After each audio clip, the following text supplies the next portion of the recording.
Bueno, buenas tardes o buenos días cuando estén viendo esto. Nos alegra esta segunda clase de la ecología integral, buscando desde la encíclica Laudato Si, releer los textos bíblicos.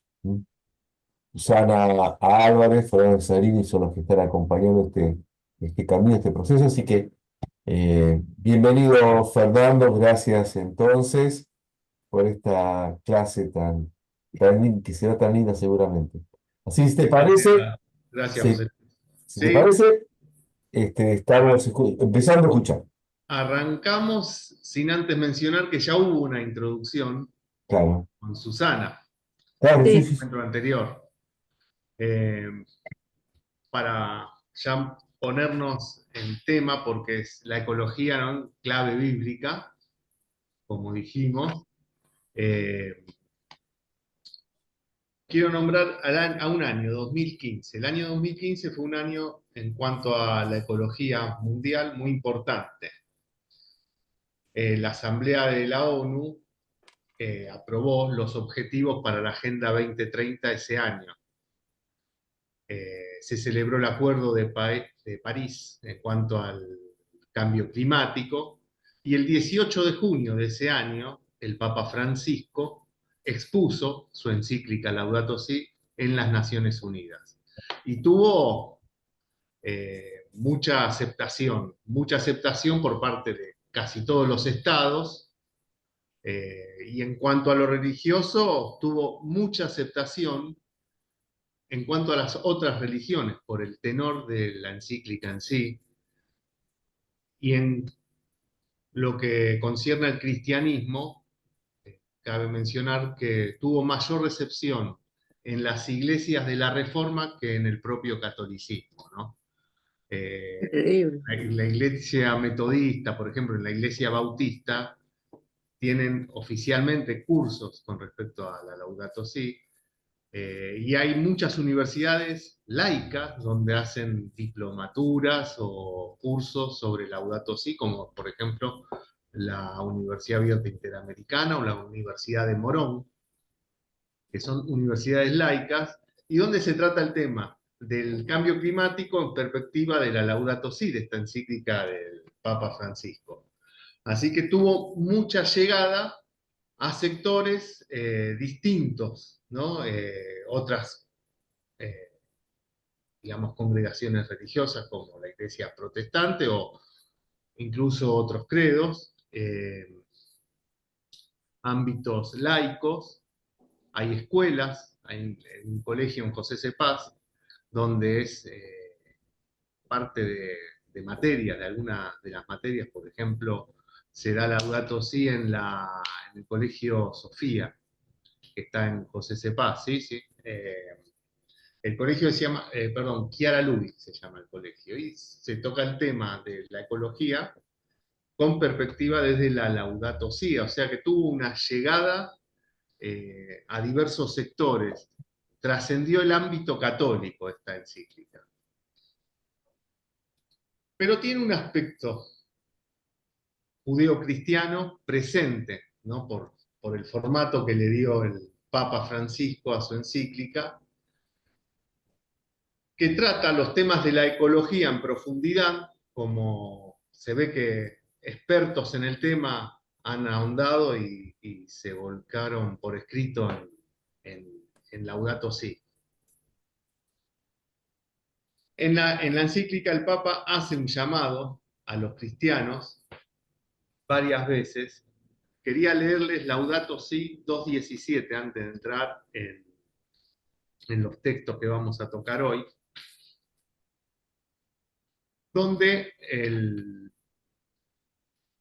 hay un llamado de atención, dice, dice el Papa, si los desiertos exteriores se multiplican en el mundo porque se han extendido los desiertos interiores, la crisis ecológica es un llamado a una profunda conversión interior. Pero también tenemos que reconocer que algunos cristianos comprometidos y orantes, bajo una excusa de realismo y pragmatismo, suelen burlarse de las preocupaciones por el medio ambiente. Otros son pasivos, no se deciden a cambiar sus hábitos y se vuelven incoherentes. Les hace falta entonces una conversión ecológica. El Papa le está hablando al cristiano de una conversión ecológica, que implica dejar brotar todas las consecuencias de su encuentro con Jesucristo en las relaciones con el mundo que los rodea.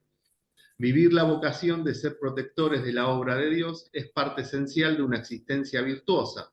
No consiste en algo opcional ni en un aspecto secundario de la experiencia cristiana. Es un llamado al cristiano. El Papa directamente al cristiano le está diciendo que sea coherente con su fe. Cuando yo hice la diplomatura en Ecología Integral en la Universidad Sofía, a mi trabajo final lo nombré metanoia, en base a este artículo de la Laudato Si, ¿no? Metanoia, que literalmente quiere decir cambiar de mentalidad o cambiar de mente, cambiar de pensamiento, se traduce en los textos bíblicos como conversión, porque el hombre se tiene que convertir íntegramente para seguir a Jesús, ¿no? Para seguir a Dios en su camino. Entonces, esta conversión tiene que ser integral, tiene que partir de lo más profundo del hombre. Y el Papa aquí hace un llamado a todos los cristianos que tengan una conversión. ¿Por qué? Porque en la encíclica, si bien yo quiero salvar a las ballenas, quiero frenar el calentamiento global, etcétera, etcétera, etcétera, desde mi ámbito, desde mi casa, no puedo lograr mucho. Entonces el Papa pide al menos que comencemos por lo que podemos manejar. El residuo diario, el buen trato al vecino, tratar de no ensuciar mi cuadra, luego mi barrio, hace un trabajo de hormiga en cuanto a la ecología. Entonces, esos pequeños tejidos van formando, si uno lee atentamente la Laudato Si, van formando todo un poncho, un tejido que nos va a cubrir a todos, de una forma que sea saludable para nuestra existencia. Por eso tenemos que partir de lo mínimo. La novedad que trae Laudato Si es que no solo se refiere al cambio climático o a la contaminación ambiental, porque para el Papa Francisco es tanto contaminación ambiental, los gases que emanan de una industria, como la exclusión social o el desempleo, ¿no? Una persona que tiene una familia, 2 niños por criar, que tienen que ir a la escuela, que tienen que educarlos y curarlos, y está excluido porque no consigue trabajo y no accede a los recursos básicos, es parte de la contaminación ambiental, ¿no? Por eso el Papa nos dice que el grito de la tierra va de la mano, va unido al grito de los pobres. Ambos gritos van a llegar al cielo, ¿no? Los gritos de los excluidos van también subiendo al cielo con el clamor de la tierra, esta tierra que está dañada por acción humana y por el paso del tiempo también, porque tampoco somos omnipotentes y el paso del tiempo y los deterioros naturales no lo vamos a poder detener. Pero sí podemos hacer algo o mucho para detener a estos acontecimientos. Por empezar, empecemos con el prójimo. Porque si no empezamos a poder salvar lo que podemos salvar, dar ayuda al que necesita o asistir al prójimo, mal podemos salvar a la ballena que habita en los grandes océanos, porque va a estar fuera de nuestras manos. No sé si se entiende el concepto. No es que está mal salvar a la ballena, ¿no? Pero vamos, ¿qué tiene que ver la Biblia con esto? Y el Papa permanentemente nos da datos bíblicos, ¿no? El capítulo 2 de su encíclica es el Evangelio de la Creación. Se refiere a la creación como un todo. Y yo quería empezar este encuentro con el relato de la creación, para ver si la Biblia tiene algo que ver o no con este tema que estamos tocando. Voy a leer brevemente primer relato de la creación, Génesis capítulo 1, versículo 1 al 23. Vamos a ir leyéndolo y vamos deteniéndonos de a poco. Dice, al principio Dios creó el cielo y la tierra. Tampoco va a ser un trabajo de exégesis sobre teología de la creación, quiero que se entienda, pero vamos a ir moderando el tema de a poco con algunos conceptos que nos va dando el texto. Fernando, una ¿Sí? cosita. Ah, no. Que estamos viendo una pantalla en el PowerPoint que dice destino común, no sé si es el de la página que estás, en la primera que querés ver. A ver, voy a dejar de compartir. Ah, sí, ahí Para está. leer el texto dejo de compartir y después vuelvo al PowerPoint. Bien. Bueno, dice, gracias José Luis. No, no. De entrada, el primer relato, el conocido como el relato de la creación, al principio Dios creó el cielo y la tierra. La tierra era algo informe y vacío, las tinieblas cubrían el abismo y el soplo de Dios aleteaba sobre las aguas. Y dijo Dios que haya luz, y hubo luz, ¿no? El primer acto creador del hombre, ¿qué es? La luz, darle. La luz, lo que conocemos como la luz de vida, ¿no? La luz, esa luz interior que misteriosamente Dios influye adentro nuestro y estamos vivos. Esa luz que se necesita para vivir y que por los datos no necesita de ningún agente externo, nada más que de Dios. Dios vio que la luz era buena y separó la luz de las tinieblas y llamó día a la luz y noche a las tinieblas. Así hubo una tarde y una mañana. Este fue el primer día. No tiene nombre este día, no es domingo, no es lunes. Es el primer día de la semana, ¿no? Porque el primer relato de la creación está estructurado conforme a la semana judía, ¿no? Consagrando al último día, al sábado, al Shabbat, conforme a su semana, el texto fue estructurándose, ¿no? El relato de la creación que conocemos como relato sacerdotal. Dijo Dios que haya un firmamento en medio de las aguas para que establezca una separación entre ellas. Y así sucedió. Dios hizo el firmamento y éste se separó de las aguas que están debajo de él, de las que estaban encima de él. Y Dios llamó cielo al firmamento. Así hubo una tarde y una mañana. Este fue el segundo día. Acá ya está ordenando las cosas, crea el cielo, la tierra queda por debajo, todavía no hay tierra, es todo agua, pero las dos aguas las separó, una la mandó a la bóveda celeste, al cielo, y donde estamos habitando nosotros, está creando de una forma que separa los opuestos, ¿no? Lo que es firmamento de lo de abajo, lo que es luz de lo oscuro, está separando los opuestos y está ordenando todo lo creado. Dijo Dios, que se reúnan en un solo lugar las aguas que están bajo el cielo y que aparezcan el suelo firme. Y así sucedió. Dios llamó tierra al suelo firme y mar al conjunto de las aguas. Y Dios vio que esto era bueno y dijo que la tierra produzca vegetales, hierbas que den semilla y árboles frutales, que den sobre la tierra frutos de su misma especie, con su semilla dentro. Y así sucedió. La tierra hizo brotar vegetales, hierbas que dan semillas según su especie, y árboles que dan frutos de su misma especie, con sus semillas dentro. Y Dios vio que esto era bueno. Así hubo una tarde y una mañana, así fue el tercer día. Y ya separó otra vez, otro acto de separación.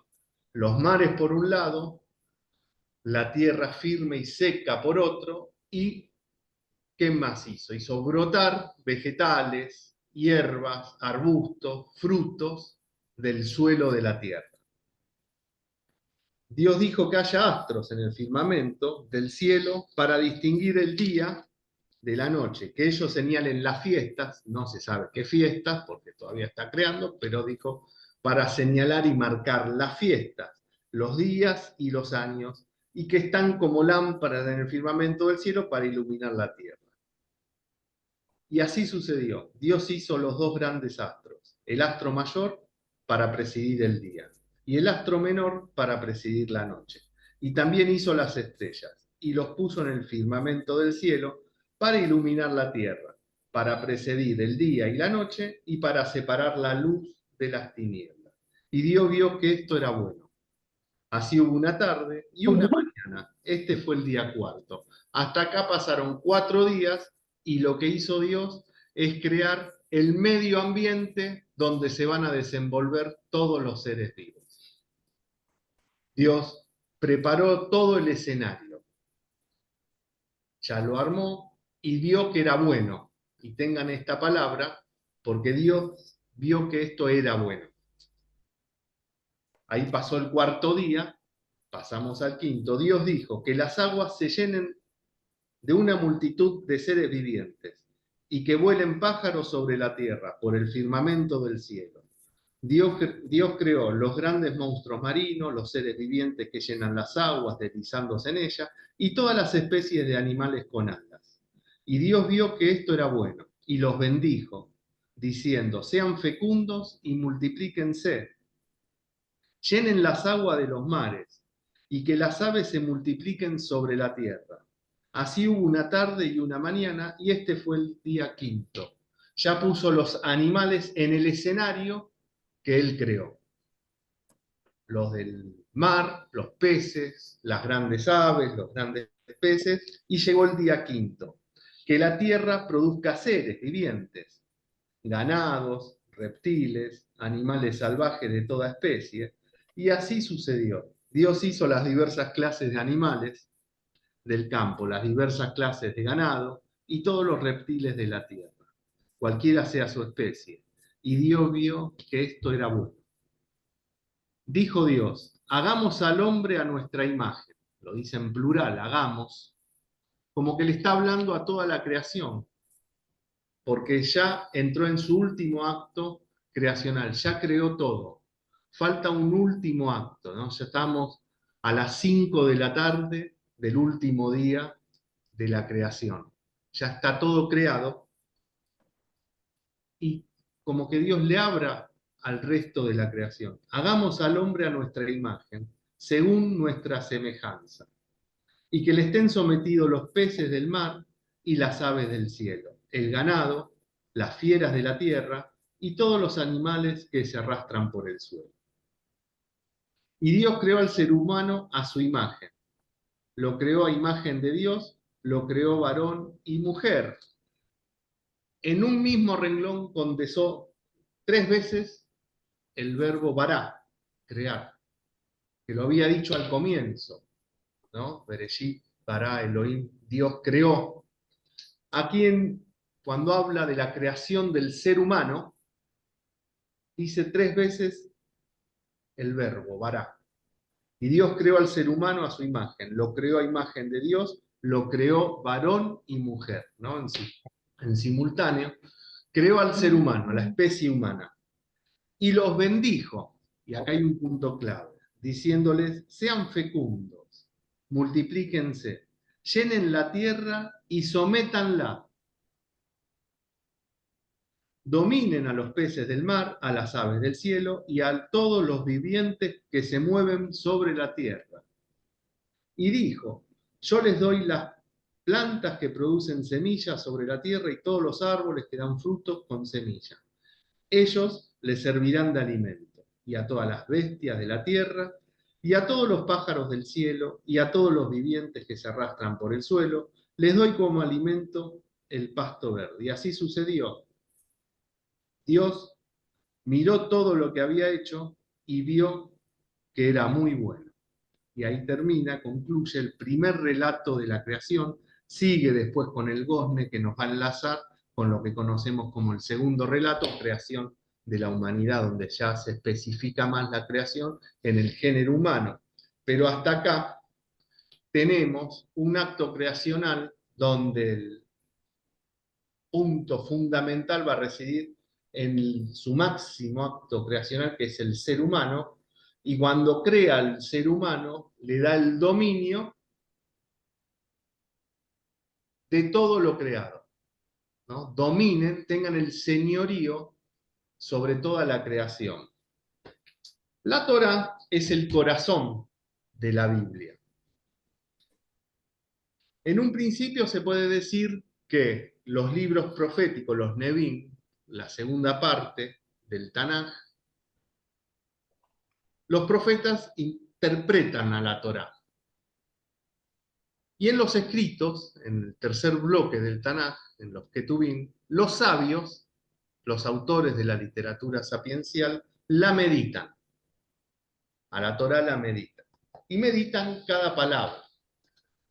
Entonces, vamos a ver qué nos dice el sabio con respecto a este acto creacional y con respecto a lo que tiene que entender el hombre con esto de dominar, ¿no? Vamos al libro de la sabiduría, y lo tengo, si alguien lo tiene, el libro de la sabiduría, capítulo 9.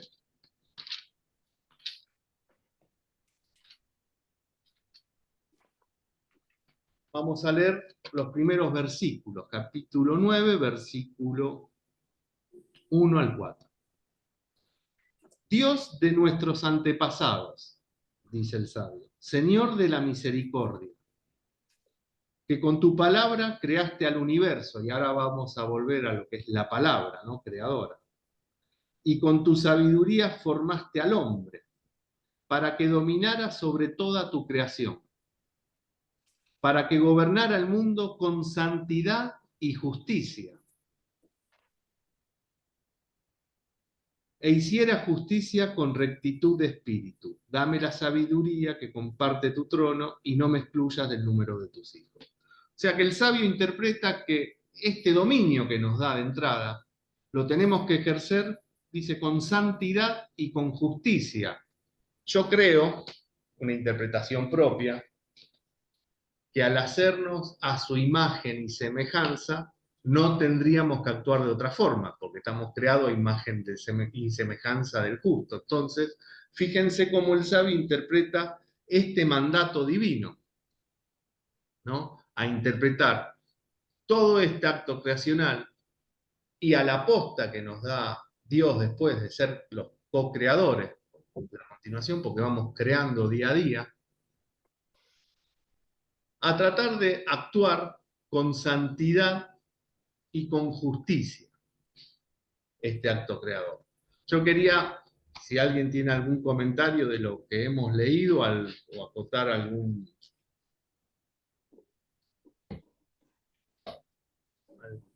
¿Y de dónde nacen los impíos? Que ya lo empieza a nombrar acá a fin del capítulo, ya en sabiduría, cuando empieza, pero los impíos llaman a la muerte con gestos y palabras. Bueno, claro, en el libro este de la sabiduría hay algunas polémicas con personas, como por ejemplo, el opuesto al sabio en la Biblia es el necio, el opuesto al hombre justo es el impío, ¿no? Entonces va a haber gente que produce ahora, en el segundo relato de la creación, va a haber una caída, varias caídas. En realidad en Génesis 1 a 11 hay varias caídas, donde Dios resuelve siempre de la misma forma, ¿no?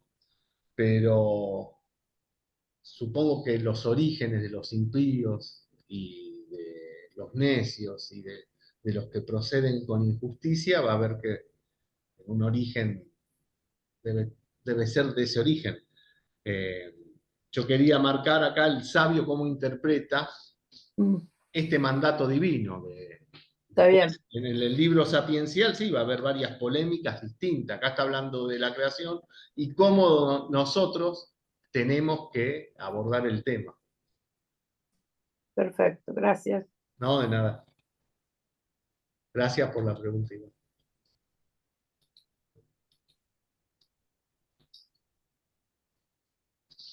Para seguir, quería con otro texto bíblico. Si tienen ahí a mano su Biblia, vamos a ir al Salmo. Vamos a ver qué nos dice el salmista. Y vamos a ir al Salmo 104.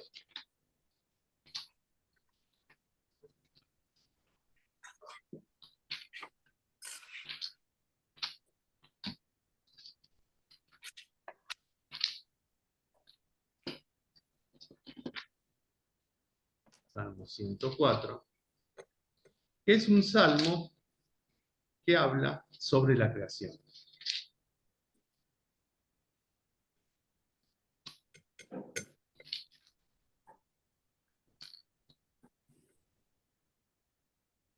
Dice, hace brotar la hierba para el ganado y las plantas que el hombre cultiva para sacar de la tierra el pan y el vino que alegra el corazón del hombre para que él haga brillar su rostro en el aceite y el pan reconforte su corazón.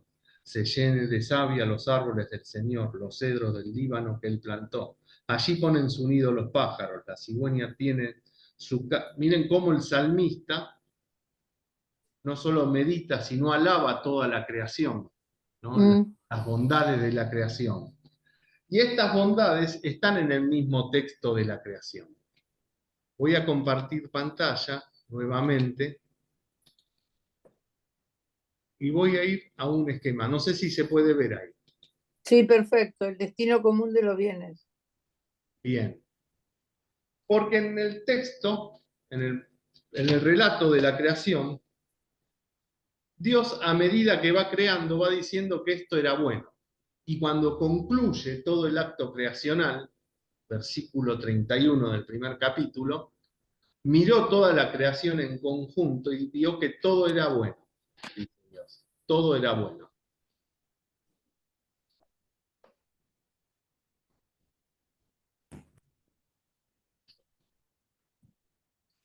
La idea de la naturaleza como recurso es opuesto a lo creado como bien. Ustedes fíjense que una economía capitalista a estos bienes, que Dios los llama bienes, si esto era bueno, por eso cada parte de la creación que el hombre puede servirle al hombre para su vida, cada cosa creada es bueno, por eso son bienes. Una economía capitalista la llama recursos. Y un bien de la naturaleza es distinto a un recurso natural, ¿no? El bien del agua, que nos sirve básico para vivir, es distinto a un recurso hidráulico, a un recurso forestal.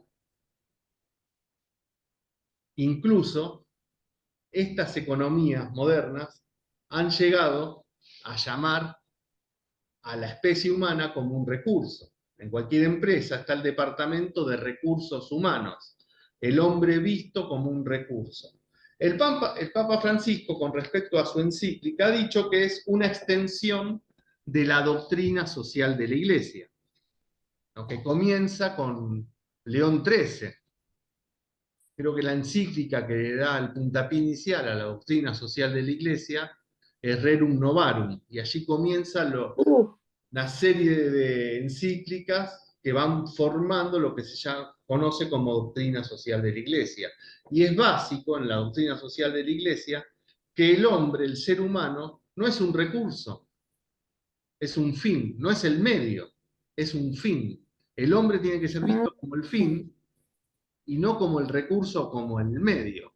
Y en estas economías modernas se ve como recurso a toda la naturaleza, incluso hasta el agua, porque el agua sirve para las empresas mineras, aunque después esos millones de litros queden contaminados y queden inertes para la vida humana, se utilizan igual, porque sirven, son utilizados como recursos y no como bien. Entonces, esta idea, estos conceptos que toman a estos bienes de la creación de Dios, el ser humano, toda la naturaleza creada, y las aguas, por ejemplo, y demás, son vistos como un recurso, y es esta forma, por eso el Papa llama a una conversión. Tenemos que entender la vida desde otro concepto, desde otro punto de vista. Si no hay una conversión interior, si no hay un cambio en mi persona, esto lo internalizo, porque para mí es común que en mi trabajo, en mi empresa, donde yo me desempeño, haya un sector que se llame recursos humanos. Y está bien que distintas personas sean utilizadas como recursos. Lo voy a naturalizar, lo voy a poder, no lo voy a poder cambiar, porque yo ya estoy metido dentro de ese sistema, ¿no? Dice, los bienes no son vistos como parte de la creación integral, sino en función de una satisfacción. Y en esa cosificación son incluidos los seres humanos, incluso. Entonces cosifica todo, hasta las personas. Tenemos un número, si se quiere, ya no un nombre.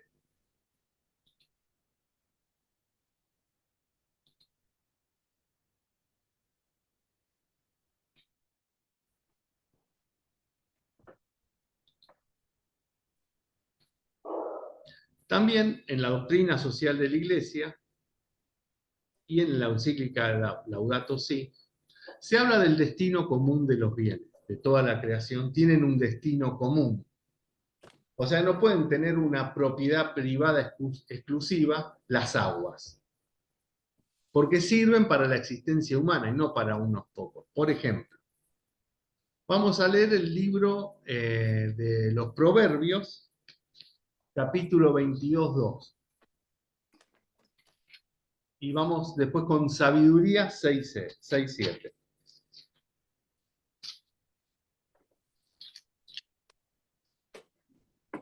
Voy a leer del comienzo. Más vale fama que riqueza, buena honra que plata y oro. Rico y pobre tienen esto en común. A los dos los hizo el Señor. Al rico, tanto al rico como al pobre. En sabiduría, el sabio nos dice que él mismo hizo a pequeños y a grandes, ambos, gente honesta, incluso, y gente impía, son creados todos por Dios. Dios creó a todos. Y vamos a nuestro Mateo, hace salir el sol sobre malos y buenos. Mateo 5:45, ¿no? Esto de la igualdad y de la exclusión de algunos sectores sociales. Quería leerles, para continuar, con algo que escribió un profesor de la escuela bíblica, Nuestra Señora de Sion, por ahí algunos lo conocen, Eleuterio Ruiz. Dice, llenen la tierra y sométanla, les dice Dios a los humanos en el primer relato mítico que narra en la cultura judeocristiana el origen del mundo. Génesis 1:28. Detrás y dentro de la narración está la intuición profunda de esta unión que existe entre la tierra y sus habitantes humanos. Esa misma percepción que en el segundo relato se plasma en la imagen del Adán creado de la Adamá, el polvo de la tierra, Génesis 2:7, nacimos de la tierra y estamos llamados a hacer de ella nuestro hogar común. La casa de todos, el espacio vital donde cada uno y cada una puede crecer, aportar lo que tiene de propio y contribuir al bien común. Eleuterio Ruiz, nuestro profesor en Sion de varias materias. El destino del bien común, pero que este destino no es exclusividad ni propiedad privada. El destino común de los bienes es para el desarrollo de todos los seres por igual, para que todos tengan las mismas oportunidades. Está armónicamente ordenado el cosmos así, el mundo está creado así. Pasa que con la pregunta que me hizo, ¿cuál es el origen de este impío? Y hay que buscarlo el origen, porque desde los impíos, desde las personas que obran con injusticia, hubo un desequilibrio. Este Claro. equilibrio inicial se movió. Alguien agarró la mesa y la tambaleó. Lo que tenemos que hacer es volver a tratar de ordenar y llegar a una armonía inicial como la que hubo en un principio. No sé si voy a dejar de compartir. No sé si alguien quiere hablar o acotar algo en esto. Bien, ¿Sí? ahí estaría como el origen del pecado original, con una forma más moderna de interpretación. Claro, claro, si bien en el texto bíblico no nos habla de pecado original ni No, utiliza pero por el eso, término, pero pero desequilibrio. sí, si se quiere, una caída, eh, primero con la desobediencia de Adán y Eva. ¿Qué hace Dios con esa desobediencia? Ya que nos metimos en el tema. Con la desobediencia de Adán y Eva, Dios los expulsa, los manda a caminar, los expulsa del Edén. Luego tienen dos hijos, uno asesina al otro, Caín mata a Abel. ¿Qué hace con el agricultor Abel? Una persona sedentaria, porque si es agricultor es sedentario. Lo condena al nomadismo, lo saca a caminar, sale, ¿no? Con la segunda caída, el primer fratricidio, hay dos hermanos, uno es pastor, el pastor, la cultura, de esas culturas de antes, el que se dedicaba al ganado era una tribu seminómada o nómade, iban de aquí para allá. Pero los que se dedicaban a la agricultura eran sedentarios, que tenían que asentar porque tenían el campo para Trabajar. sembrar y cosechar. Entonces a este agricultor Caín, ¿cómo lo castiga? Los padres de Caín los había expulsado del Edén. A Caín lo mandó a hacer nómada, tenés que ir de aquí para allá, andate, y Caín fue fundando ciudades, ¿no? Después viene lo del diluvio, y hace un pacto con los hijos de Noé. Y esta tercera caída, a través del símbolo que conocemos como la Torre de Babel, ¿dónde está? Donde todo el mundo está concentrado en un solo lugar con una sola lengua, Dios los dispersa, manda a toda la humanidad a caminar. Como que es el mandato divino es que salgamos, ¿no? Que salgamos, que no nos estanquemos.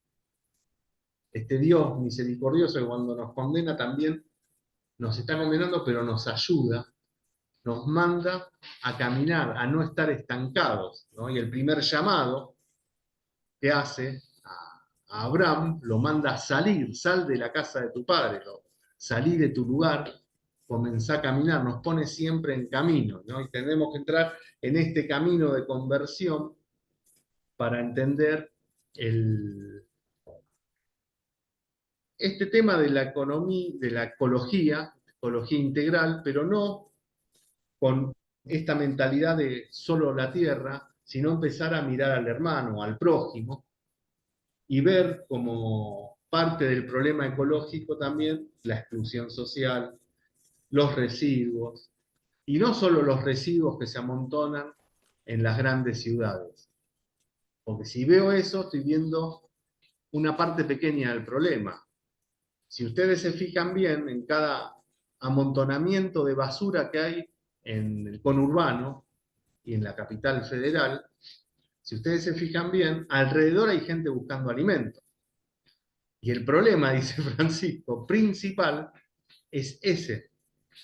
Y la falta de Lo otro es más alimento. fácil de solucionar, ¿eh? Se busca un lugar, se reciclan de alguna forma los residuos y listo. Pero tenemos que solucionar primero el niño que está comiendo ahí. Sí, Terrible. alguien, no escuché el No, comentario. terrible, en realidad es dificilísimo.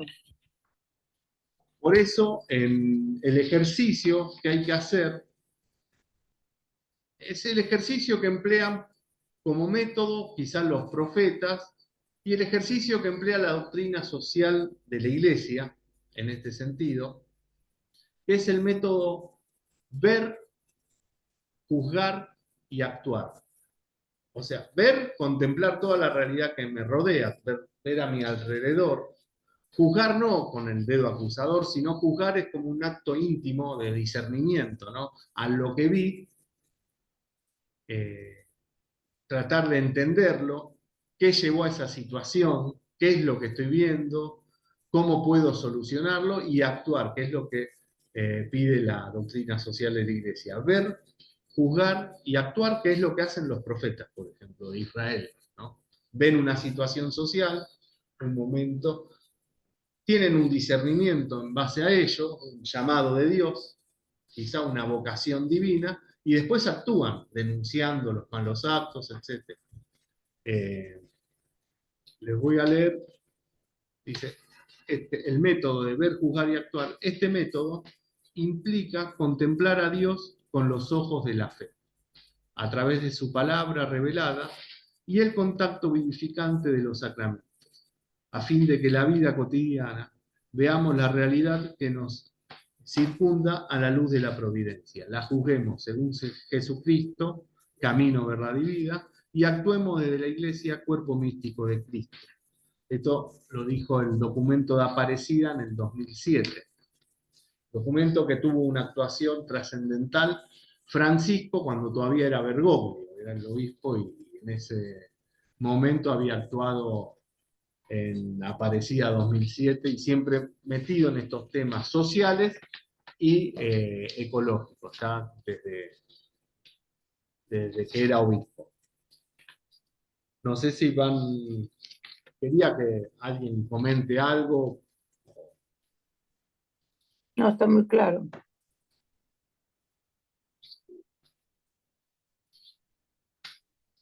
Les quería leer, entonces, ya que seguimos con las lecturas bíblicas y con esto de la exclusión social, que Dios siempre nos ilumina, pese a lo oscuro, siempre va a haber una luz, Dios va a estar la luz y nos va a dar una esperanza. Hay un relato, varios relatos, varios textos bíblicos, pero hay uno en especial que en lo personal me ayudó mucho y ahí trato de discernirlo y ponerlo en práctica. Está en el primer libro de los Reyes, yo lo busco, capítulo 17.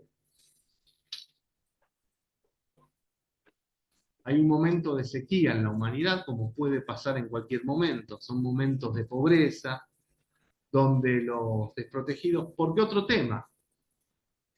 Con los cambios climáticos, los desbalances ecológicos que hay, los que más sufren son los que menos poder económico tienen, porque no llegan ya en una situación normal a cubrir necesidades básicas. Imagínense cuando los recursos empiezan a escasear para todo. Las partes estas sufren muchísimo más de lo que sufrían antes. Entonces, son más vulnerables a estos cambios climáticos, a estas faltas de recursos y demás.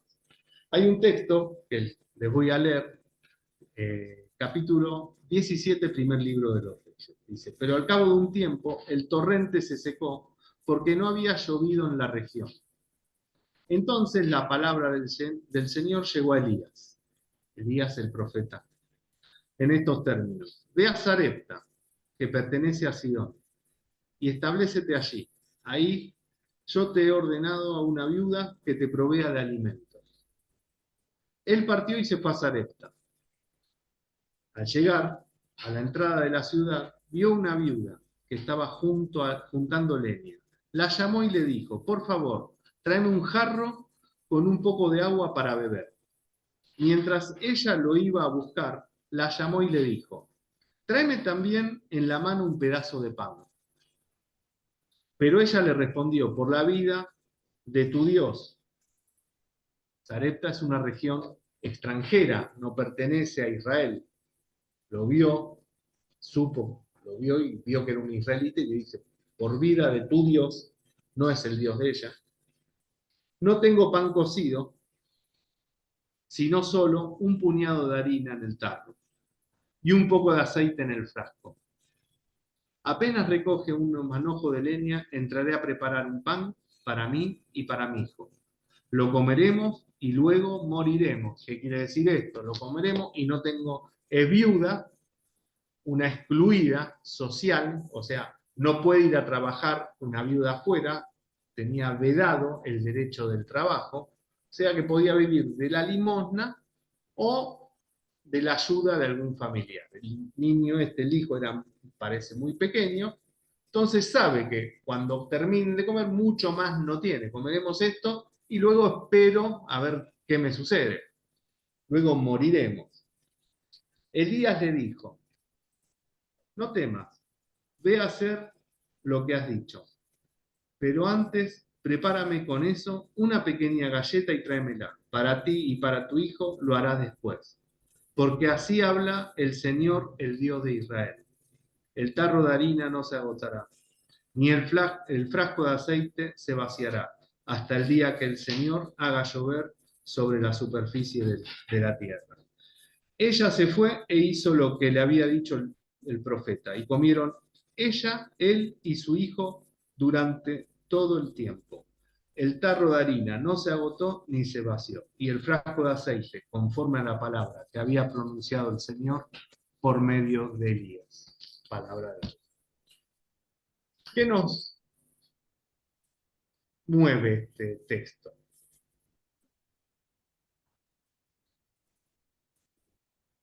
Porque parece que Elías le pidió demasiado, porque si le está diciendo, mira que tengo esto y después no tengo nada, Sí, le pidió demasiado. Pero ella hizo lo que le dijo Elías. Y una comieron fe durante terrible. un tiempo hasta que volvió a llover en la región, siguieron comiendo.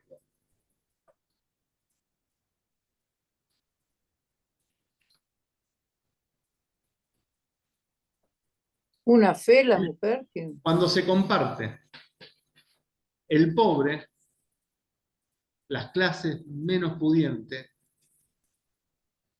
se cierran por una necesidad. Pero la clave está en compartir, porque si se unen, nadie se salva solo, dice el Papa Francisco. Si se juntan en comunidad, si vos te unís, tenés más posibilidad, porque una cosa es dos. Si yo me junto con otro, ya somos tres, y hay una posibilidad más, y así, formando un tejido social más amplio, se va abarcando más posibilidades. ¿Se entiende el sentido del texto? Si sí. compartir no se agota, todo lo contrario a lo que parece. Si yo me cierro, lo como, sí, obviamente, voy a comer esto y después me muero, no tengo nada. Pero si comparto, lo que estoy abriendo es mi comunidad. Lo que estoy abriendo entonces es mi posibilidad de seguir. Porque el ser humano es un ser social y está hecho para vivir en comunidad. Esa comunidad no tendría que tener sectores, digamos, porque esas exclusiones son las que matan. Eso es economía de comunión, ¿no? Compartir. Y el compartir nos salva a todos, ¿no? No estamos ajenos a esto. Estoy tocando temas más que ecológicos, sociales, porque para el Papa están unidos, ¿eh? O sea, una cosa es lo ecológico, otra cosa es lo social, no.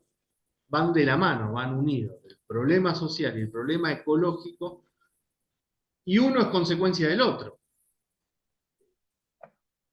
Uno es consecuencia del otro, porque la misma empresa o las grandes multinacionales que provocan desempleo, por ejemplo, son las que contaminan el ambiente.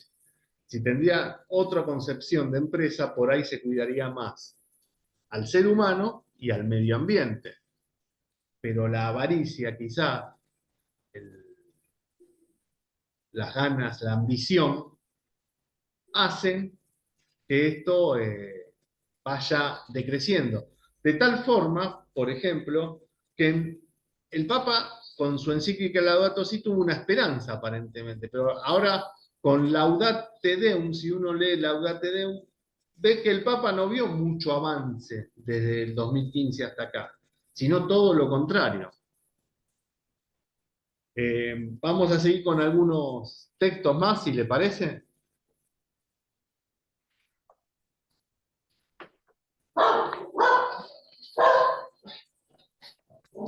Vamos a Isaías, capítulo 14.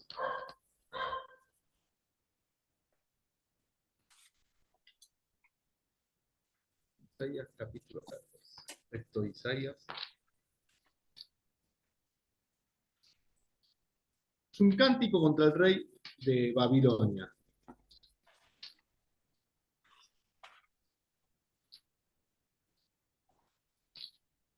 Perdón. La próxima voy a tratar de separar antes los textos, los anoto y los busco en vivo, digamos.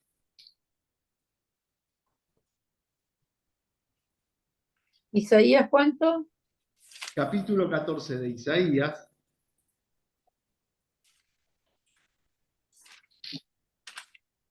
El Señor se compadece de Jacob, Israel, elegirá de nuevo a Israel y lo llevará a su tierra. Los extranjeros se unirán a ellos, se incorporarán a los descendientes de Jacob, las naciones los recogerán para conducirlo a su patria. Dice, ¿cómo ha terminado el tirano? ¿Cómo ha terminado su arrogancia? El Señor ha quebrado el bastón de los malvados, el cetro de los tiranos, el cetro que hería a los pueblos con rabia, que los golpeaba sin descanso, que tiranizaba con furia a las naciones y las perseguía sin cesar. La tierra entera descansa tranquila y lanza gritos de alegría. Hasta los cipreses celebran tu ruina y los cedros del Líbano dicen, desde que caíste derrotado, no sube a talarnos el leñador. Es un grito profético contra el opresor, contra el que oprime.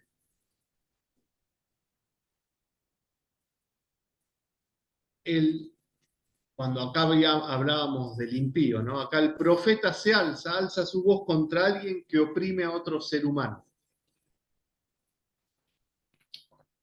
Y antes de terminar, hay varios textos, después yo voy a hacer, si quieren, una lista o le paso el PowerPoint, voy generando más PowerPoint para los próximos encuentros. Hay muchos textos bíblicos, más con respecto a lo social. Pero quería cerrar con el texto que arrancamos hoy, el texto central del encuentro de hoy, que fue el primer relato de la creación. El segundo relato es muy rico también, ¿no? Pero el primer relato de la creación que hoy trajimos nos presenta, tengan en cuenta que cuando el autor bíblico compuso el relato, ¿no? Se le dice autor sacerdotal, porque es bastante ordenado, ¿no? Va ordenando en estas estructuras que organizó en torno a la semana judía toda la creación de la humanidad. Tengan en cuenta que la Biblia no nos quiere dar un dato científico acerca de la creación, ni lo pretende, y por estudios se sabe que ha tomado de culturas vecinas muchas tradiciones y las ha incluido en el relato. Lógicamente, hay tradición cananea, hay tradición babilónica y hay tradición egipcia dentro de estos mitos que van encadenando y formando parte de este relato. Pero va a tener una novedad la Biblia con respecto a las otras culturas. Si bien tomó de otras culturas muchos datos y las plasmó por escrito para organizar el relato de la creación de Yahvé, de Dios, el creador de todo, ¿cómo organiza este relato? Diferenciándose de las otras culturas. Porque en esas culturas, babilónicas, egipcias, persas, asirias, la cultura que quieran, toda parte de la creación era una divinidad. Incluso si vamos a nuestra América, las grandes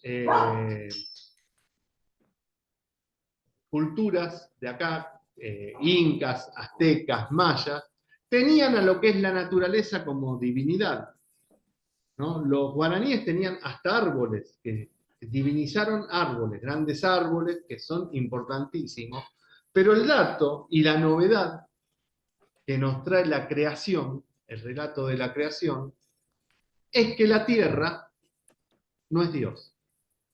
La naturaleza no es Dios, la lluvia no es Dios, y ni forman parte de lo celestial. No forman parte de lo divino, sino que son creados por Dios. El Papa Francisco se llama Francisco por San Francisco de Asís, ¿no? Y Francisco de Asís, que es el primer ecologista, si se puede decir, Francisco de Asís, ¿cómo llama al sol y cómo llama a la luna? Hermano. Hermanos. Porque son creación, la novedad que nos da el relator, la novedad que nos revela Dios en este relato de la creación, es que a diferencia de las otras culturas, lo que para otras culturas es la divinidad, el sol, las estrellas, la luna, grandes árboles, montañas, ríos, acá es creación, es parte de la creación. Y el señorío sobre la creación la tiene pura y exclusivamente Dios y nos da el dominio para ejercer ese señorío. Van a ver a lo largo de la historia de la salvación el manejo a su antojo que hace Dios de lo creado, de su creación. Dios maneja la naturaleza como le plazca. ¿Por qué? Porque tiene el señorío, porque es el creador el que la creó. Por ejemplo, las 10 plagas, ¿no? En el relato de la épica liberadora más grande de la historia, ¿no? La historia del pueblo judío pasando de la esclavitud a la libertad y constituyéndose como pueblo una vez libre, ¿no? El pueblo de Dios, para poder liberar al pueblo, envía 10 plagas, maneja totalmente para que el pueblo entre y conquiste a la tierra de Canaán, libro de Josué, detiene al sol, detiene al tiempo, es el dueño del tiempo. Dios maneja lo que para otras culturas es divino. Y esto, en esa época habrá sido, yo lo pienso a veces, habrá sido muy revolucionario, muy rebelde. Porque si yo estoy esclavo en Babilonia, donde para el de Babilonia la luna es un dios, y yo le estoy diciendo, pero mira que tu Dios lo creó mi Dios y yo soy tu esclavo, esto es muy rebelde, muy revolucionario, y es la novedad. El Señor Dios es el Dios de la naturaleza también y de la tierra, y nos dio el dominio de su creación. Pero conforme a la literatura sapiencial, ya vimos cómo tenemos que entender ese dominio. No sé si quieren acotar algo No, muy lindo, muy bueno.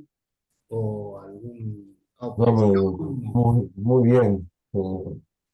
Es fuerte en esto último, con otras cosas que decía, ¿no? Pero esto último de ser hermanos, ¿no? De vivir la fraternidad esa con la creación, ¿no? No sé por ahí si puedo decir algo en eso, porque uno, con lo que dijiste al principio del relato de la creación, me gustaría que por ahí podamos unir dos cosas. Lo que dijiste del relato de la creación, que donde citaste también el Euterio, donde Dios manda a la pareja humana a mandar sobre la creación. Ahí es el tema. Y por el otro lado, ¿cómo unir? Creo que se puede unir. ¿Cómo unir que yo puedo mandar, pero a la vez soy hermano?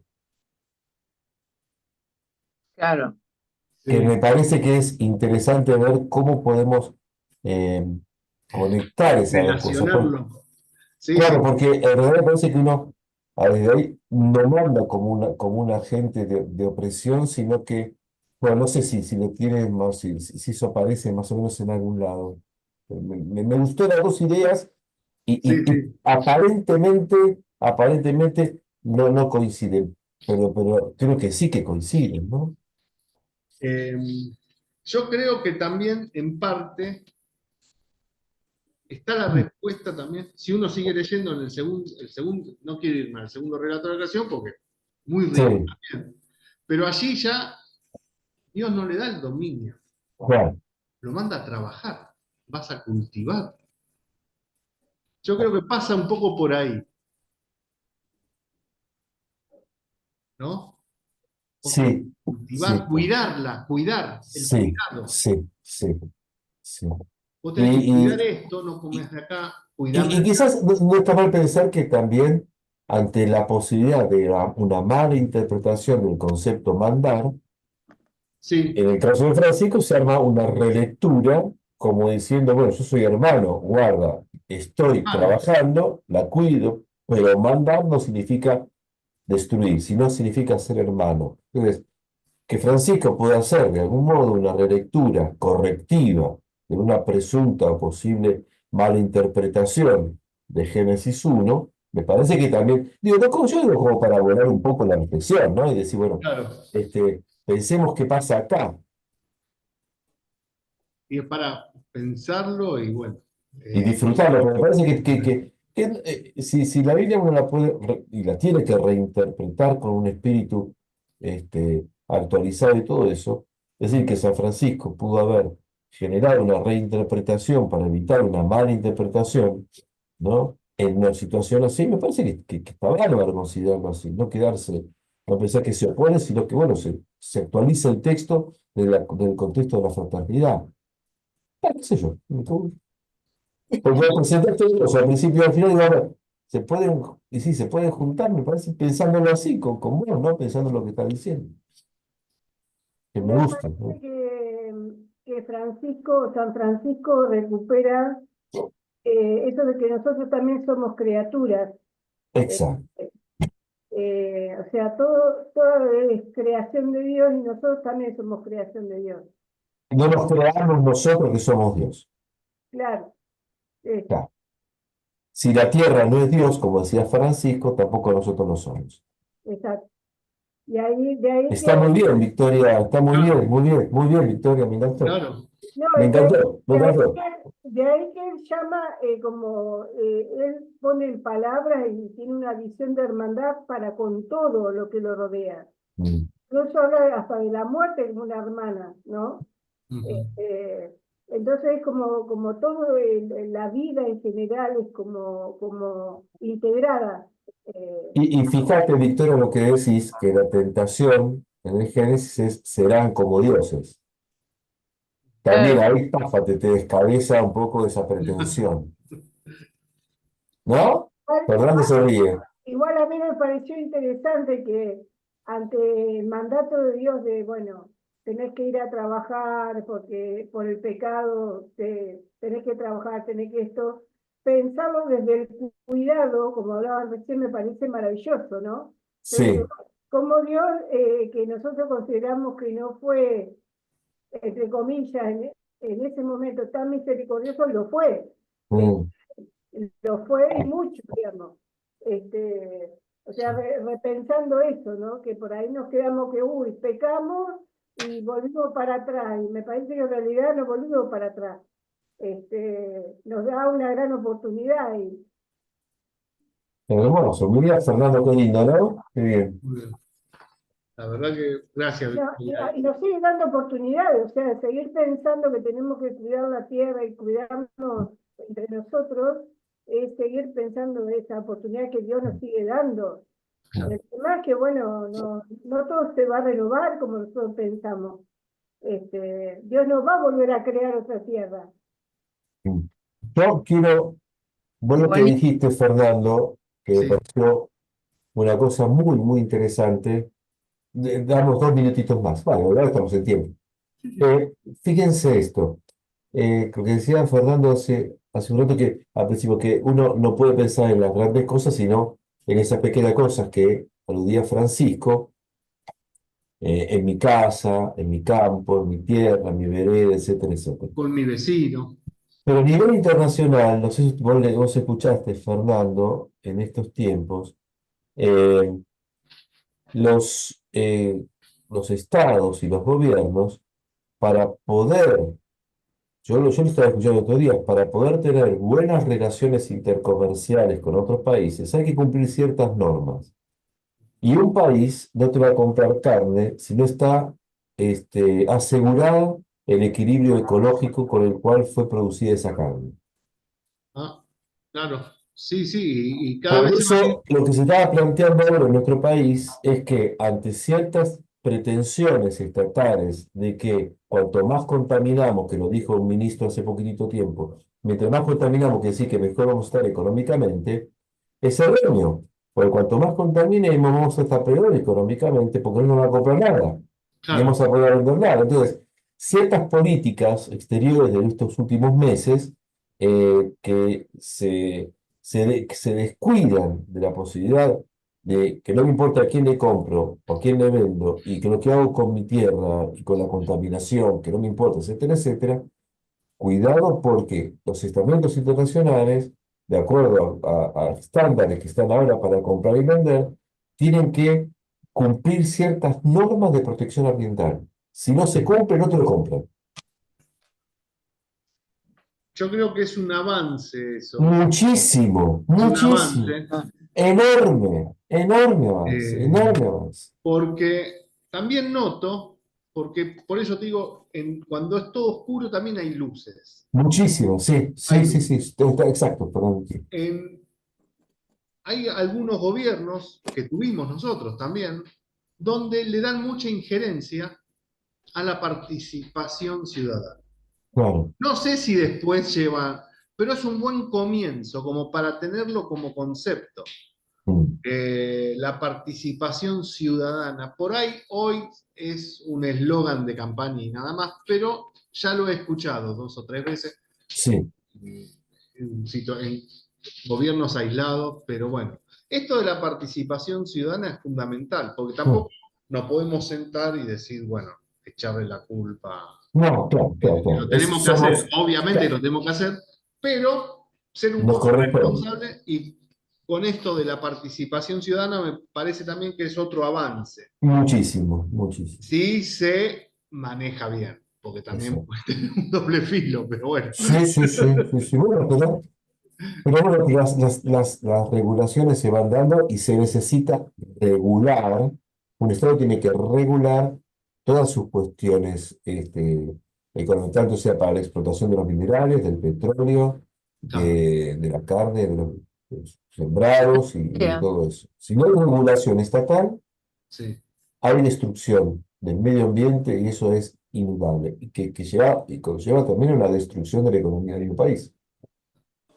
Hay algunas leyes, por ejemplo, me llamó la atención casi todos los estados de Brasil, si uno compra un lote Exacto, sí. para construir, y para construir su casa tiene que derribar un árbol, tiene que plantar un árbol en el terreno que le quedó libre, en la parte Sí. libre, y un árbol en la comunidad. Sí, en Chile pasa algo igual también. En Chile es algo similar. O sea, vos por árbol que tirás, Tienes que poner dos. tenés que plantar dos.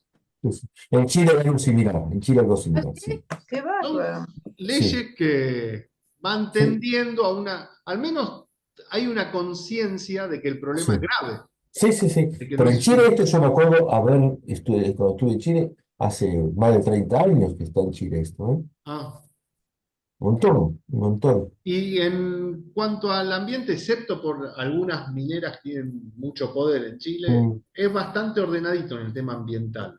Pasa que tiene el problema de 2 o 3 empresas muy poderosas que, Bueno, pero se hace frente. Se hace claro, frente.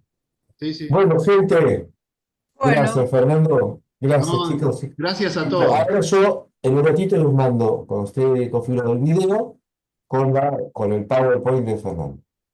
muchísimas gracias. Hasta Gracias, luego. gente. Gracias. Hasta luego. Chao. Hasta Hasta luego. Chao, luego. chao. Chao, Chao, chao. chao. Chao. Chao.